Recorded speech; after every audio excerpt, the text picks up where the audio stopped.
Man, I almost called the whole thing off. No, I, I would understand. Like, I don't think a lot of people, people are glued to their sets right now. So I get it. you I get know, man, I was sitting up here. I was like, man, I'll start a riot in my own apartment. it. I'll start breaking these books. I don't give a goddamn. Oh You my know. God. How are you today? How is your heart? How is your spirit? I can tell how your face is. It's beautiful. How's the rest of you? Man, you know what? I was really anxious watching the verdict, waiting for this verdict to come out because I'm not one who normally has a lot of faith in the judicial system Mm-hmm. at That's all. what. And I myself have experienced judicial abuse, right? Yes. So I just, I was on pins and needles, and now that, there's a guilty verdict, it doesn't bring him back. No, it doesn't.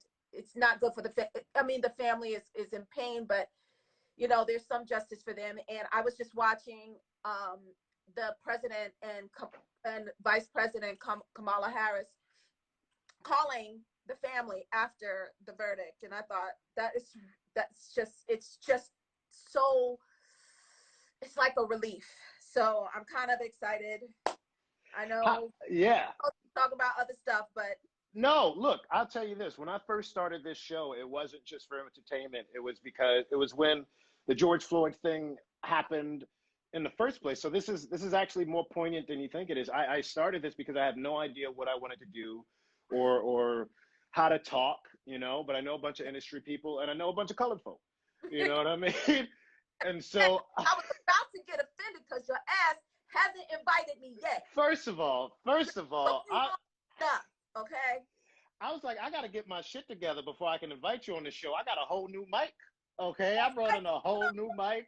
I see you, Mike. I see you with your mic. You know what I mean? I don't even usually have a mic.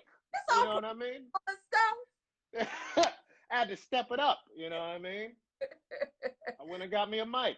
I see you. I'm gonna have to return it at the end of the day, but I got it. Yeah, but no, see, this is why I had the show. My very first guest was Marquis Richardson, another actor, and I had it because he was one of the few people I knew I could talk to publicly where we didn't give a damn about what we said, Right. and we could be honest, and we knew the conversation would either be seriously dealing with all the shit we're doing with, or we just get a whole bunch of shit off our chest. That part. Do you know what I mean? And that's what it wound up being. I mean, you can't. I just didn't know what we was going to do. I was like, I don't want to hit you and say, are we still doing this? Because I didn't want you to think.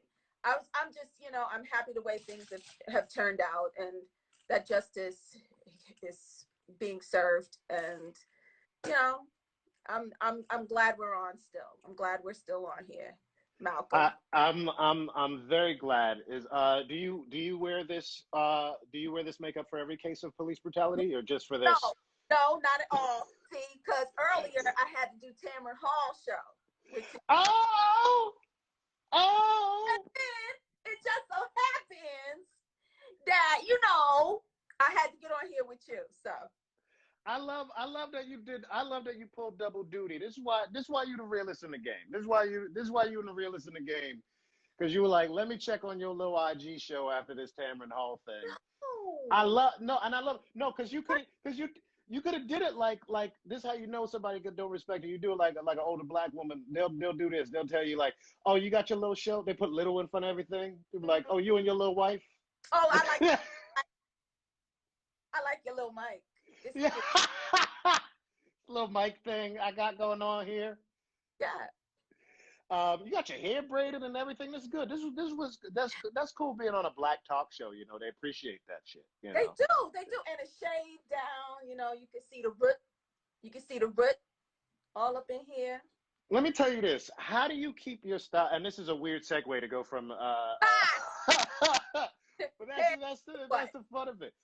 Where do you get your style? I mean, all of it. So much of your personality, who you became, who you are, how you deal with people.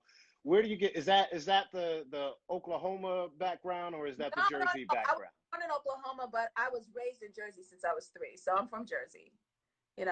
I Hmm. I can claim both, but I don't really know Oklahoma like I know Jersey, right? So I think yeah, I grew up really, really, really, really, really, really, really, really, really, really poor. Okay. And the only thing you could afford was another pour. poor. No, I was poor. Okay. And no, but you know, coming up in the projects, most people don't know that, you know, I grew up in the projects Are you because from the projects? I am. Okay, well that brings us to our game, our first game of the day. If you from the project, Yeah. what's the game? I like these. Okay, all right. So, Man, so for you know, those, you close. It's very close. For those of us, who are new to the show and don't know it, every time I have a guest, I create a game that is especially made for them that I make up on the spot, and never know how this works. So this is called uh, project or projects. Okay, project or projects. Okay. Okay. In this game, you have to see how you would handle this situation today and how you would handle it if you were still in the projects. Okay. Okay. So someone has taken your parking spot outside of your place. How would you handle it today? How would you handle it while you were in the projects? Okay, so people say I have a problem, right?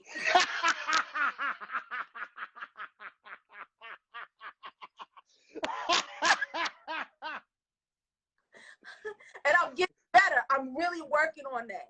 I'm really you know how you know it's a real problem when you don't even say what the problem is first. You're like, okay, so word no, around town. It's really bad. It's bad. It's bad. So What, I'm not going. I don't think we should talk about it because okay. I'm getting better. So pass. Pass. Okay.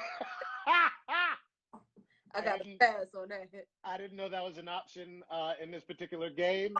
You just made it up, so I made it up. You know what? Fair enough. Fair enough. So pass. That's your pass. Okay. Okay. It was who did what she did. Okay. This sounds like a particular incident that we won't get into. A couple of them, maybe 4 or 5. Maybe. Okay. All right. 405. Also where the incident happened on the 405. All right. So we're gonna get our next question on projects or project. Okay.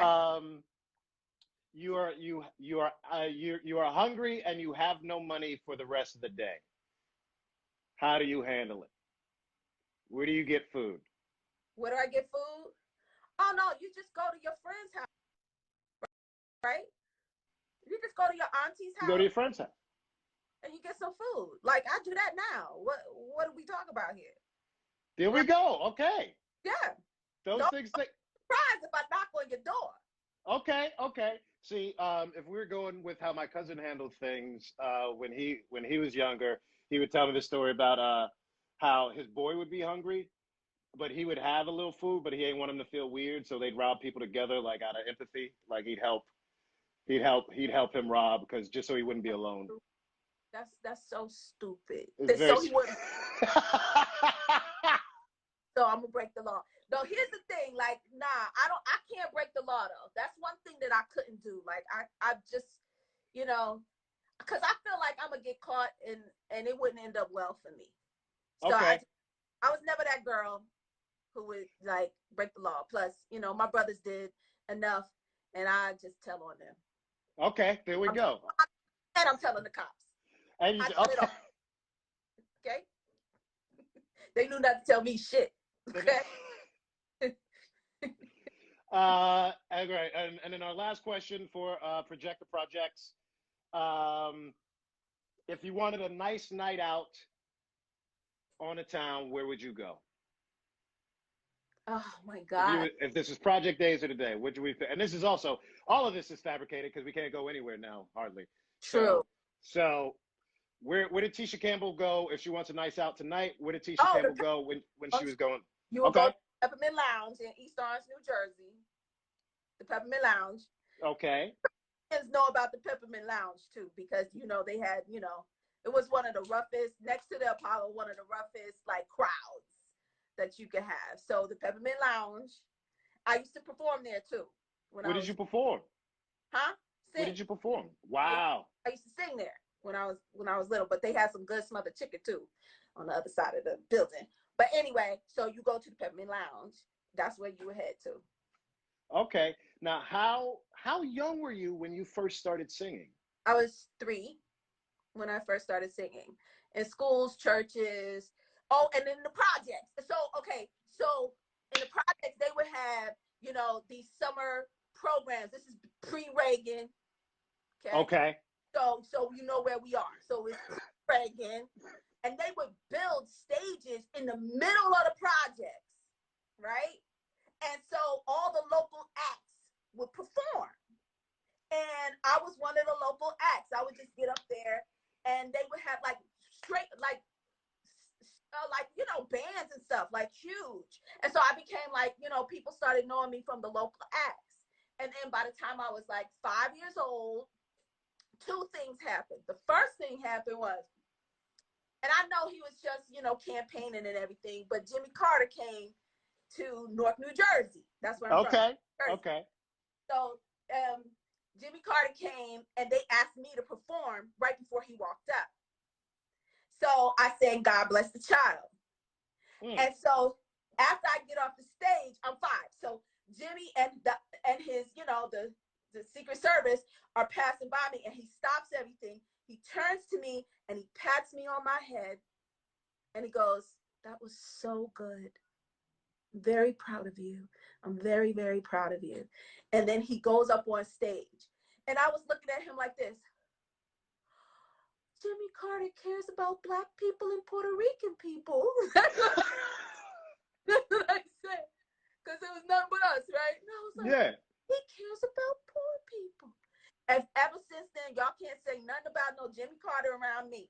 Jimmy Carter, if something happened to Jimmy Carter, you might want to check on me because I'm heartbroken. Like, on some real stuff, like, he really made me believe that there were people outside of my hood that cared about us. He was my hope at 5. Okay. That's amazing. I mean, because that's half the thing. I mean, I grew up in the hood, and you wonder, do motherfuckers care about you outside of there? I thought your story was going to be like, I saw him, he touched my head, and I said, Jimmy Carter, don't you ever touch a Black woman's hair again. Touch my hair again. You don't touch a fuck you up, Jimmy Carter. No. No.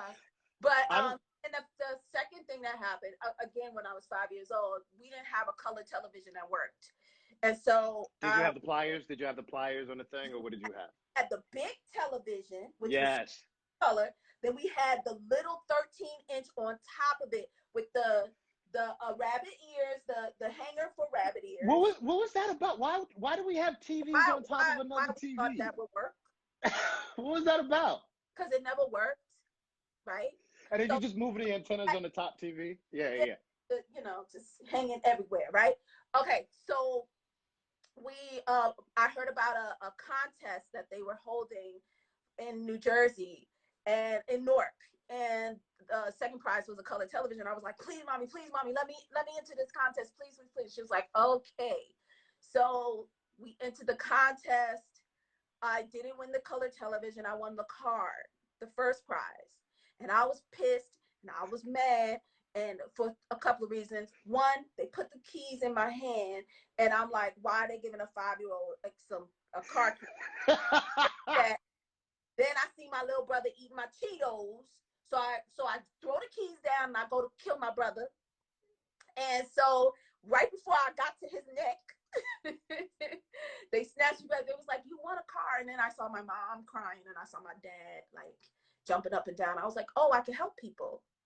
And so from then on is when I understood what my mission was. Like, I was like, oh, I can help. You know, I can help with the rent. I can help with electricity. I can help. I can make people's lives better. And so it became my mission to help people with, you know, whatever God had given me.